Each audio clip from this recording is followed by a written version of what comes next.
Welcome to the WRAL Daily Download. I'm Luis Fernandez. A Fuquay-Varina man lost $700,000 in an elaborate scheme. He reported his losses to the FBI and found out he was the victim of an international scam known for its odd name, pig butchering. WRAL's Cloherty and Lora Lavigne sit down to talk through what you can learn about scams like this. Here's their conversation. Okay, Megan, this is a very interesting but also important conversation that we're having today in terms of the topic of your story. We're talking about more than $700,000 that was lost from this scam. How did this happen? I feel so bad. I mean, your heart just goes out to this guy. We met him. He's from Fuquay-Varina. He lost $753,000 to a scam. And we were talking about this briefly before we started recording. You kind of think like, how could you lose that much money? Right. But it was like little bits. So it happened, and a lot how these scams start is very similar. It's like you get a random text that's like, hey, I left my umbrella at your house. And you're like, oh, I'm sorry, you have the wrong number. And that person has trained to kind of be like, oh, I'm so sorry, like kind of get you to start talking to them. And that's how it happened with him. It was like a misdial is what he thought it was. And it ends up being this woman who's like, I'm new to the area. You seem so nice. Like, do you mind if I just if we just chat or I can call you or something? And he's like, oh, okay. And he was, recently divorced. And this is what happens a lot too, is people are isolated and they're not as connected as maybe they want to be with their community or in a relationship or whatever. And they're lonely. Yeah. And these scammers go right into that emotion and get them. And the reason that this scam is so effective beyond the fact that it's usually a romance scam is it takes a long time.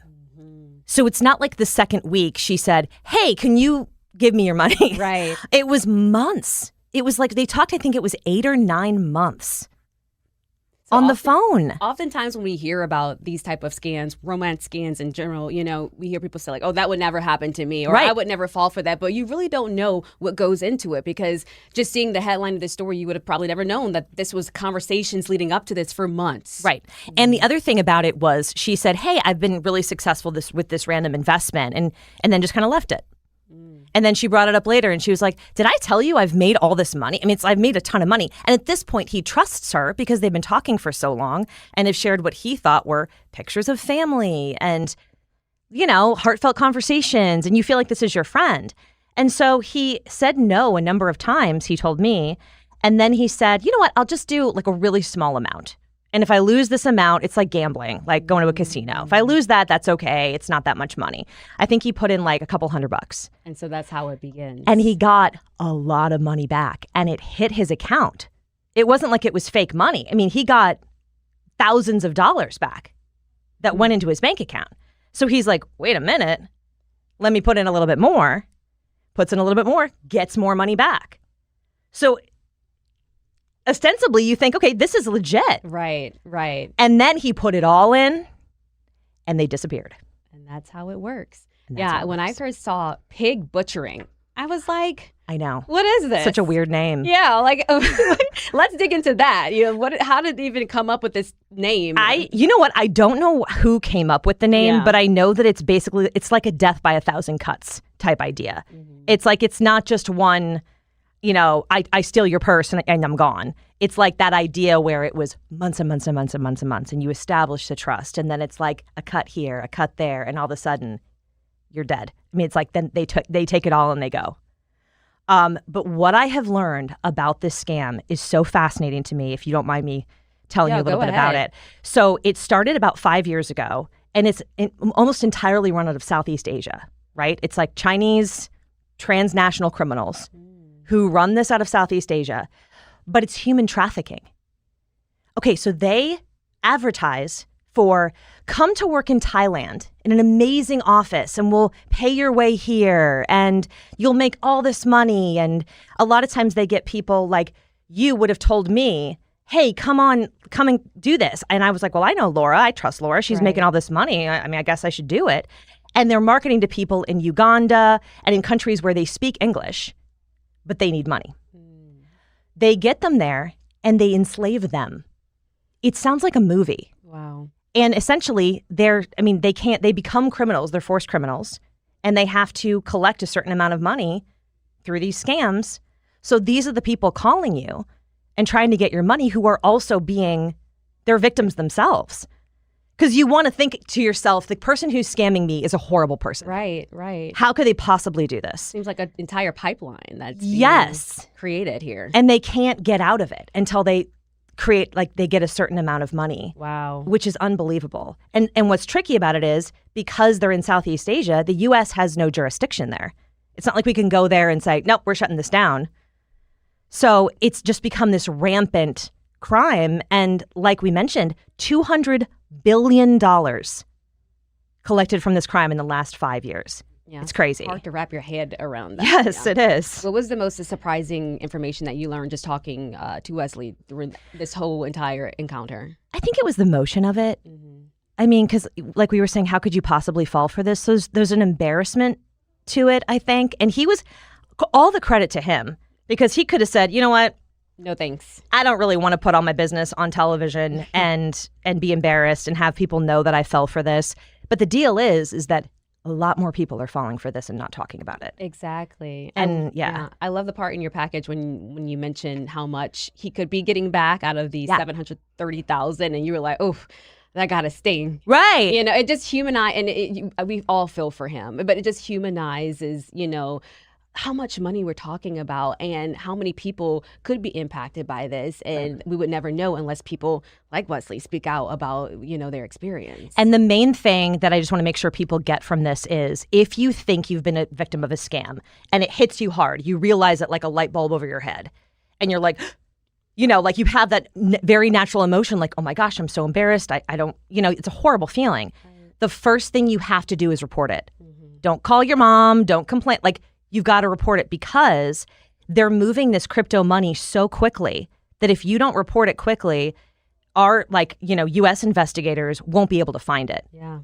Initially, they can find it before they move it off of U.S. soil, if you will, for lack of a better term. Right. But once it's gone, it's gone. So the thing he did that we really want to make sure people understand is he reported it within 2 weeks of it happening. Oh, wow. And was told by his Secret Service agent that was on his case, if you hadn't have done that, there's no shot we would get your money back. Zero. So how much money are we looking that he could be getting back? He said something like in the 600,000s, which I think is very hopeful. I hope it happens for him. Because also it's not like, I mean, they're collecting money from you, from me, from, you know, so they put it all in one pot and then it goes. Right. It's not like they're individually transferring one account. So U.S. investigators have to, if they capture that account while they're still able to, then they have to parse and figure out whose money is whose. Mm-hmm. So there's that whole investigation that goes into it. True. So this happened to him over a year ago.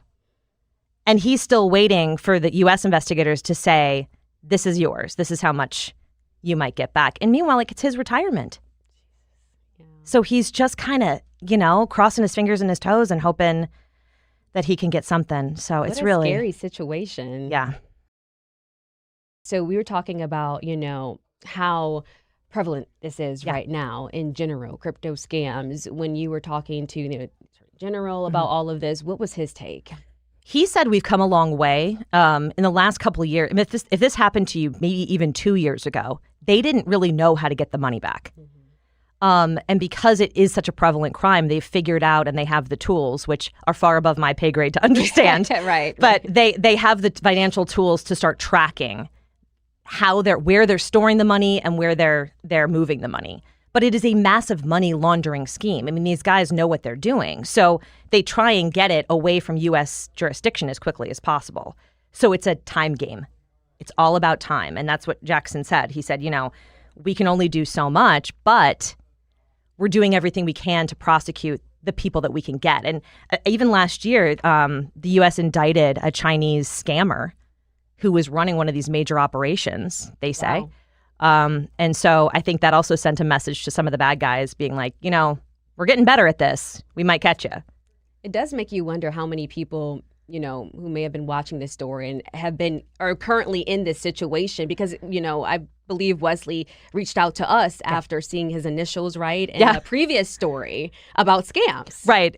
Yes. We had our investigative reporter who's now part-time, but she did a story about how this was just going all over the place, and she had these federal documents, and they didn't say the name of the victim. They just said like WM, and he lost $750,000. So he sees that on TV, and he's like, that's me. Wow. And so he reached out to us and said, I think you guys did a story about me, but we didn't know it was about him because we didn't know that his name. Right. So that's how, and he was so brave, I mean, honestly, to tell us his story, and hopefully it helps people. Yeah, no, for sure. And you talked a little bit about, I feel like this could be a follow-up story too, about the timeline of when and how they're able to trace, the money between when people reported, and going the next steps, that has to be very difficult. It has to be incredibly intricate. And then I don't think any one of us understands the level. I mean, I think this is happening to, if not dozens, hundreds of people a day. And then you think about how much money that is and how many investigators there could possibly be trying to track the money. I mean, it's a new crime that is just running away, and they're trying to get a handle on it. What's the next steps for Wesley? I guess, is he just continuing to sit and wait, basically? Yeah, I mean, obviously he's very uncomfortable because you're just on pins and needles until he finds out how much he gets. His next step is just waiting. And there's really no prosecution that can happen. Apparently, this person who had contacted him was a completely made-up person. All the photos have been shared with other people. That tracks, yeah. Well, and then there's the feeling of there's the heartbreak of it. I mean, he thought, he didn't really talk too much about this, but it's like he thought he'd made a connection with somebody. Right. And so not only do you feel, do you feel scammed, but you're just like, I mean, I can't imagine that is easy. Yeah. So I think he's just sort of trying to make his way and hoping he gets something back. But I mean, we're wishing the best for him. Yeah, it's like a financial hit and an emotional, sting for sure. Yeah. I can't even imagine. You mentioned he just lost his wife. Is that correct? I think he just was recently divorced. Yes. And, everybody, I think we all have our stories, and it could be, this is often a senior crime, but it can happen to anybody. And we've all been ups and downs. I mean, that's what life is, right? So it's just, it feels extra hurtful that they go after people who have lost that connection in their life, whatever that connection may be, and that they're kind of vulnerable at that point where they might answer that call or return that text. So really, I mean, if you get something random, I know it sounds awful anymore because he said it makes you lose trust in humanity. Yes. He thought he just got a missed call. So now anytime somebody misdials you or says, hey, I think I forgot my lunch, or should you be suspicious of them? The answer is yes. Yeah. What is the biggest takeaway that you hope people really receive from this report? I think the biggest takeaway for me is, let's not blame the victims anymore. This is happening all the time, everywhere. We need to educate people and make sure they understand, especially the people in our lives who maybe aren't as savvy with this kind of stuff. That, just kind of be aware of it, ask questions. And then if you suspect that this is happening, you've got to report it. I mean, it may be embarrassing, but you've got to report it. And then there might be a chance you can get something back. Yeah, it's embarrassing now, but, you could be like Wesley, who could be getting a lot of that money back. Yes, hopefully. Hopefully. Okay. Well, Megan, thank you so much for breaking this down. A very important conversation for sure. Thanks, Laura. Thank you to Megan and Lora for that conversation. And thank you for listening to the WRAL Daily Download and for making us part of your morning routine. Subscribe to the WRAL YouTube channel, and another great way to get WRAL news is the Morning Briefing newsletter. It's a daily email with Triangle news, events, and headlines to help you get ready for the day. Sign up at WRAL.com/newsletter.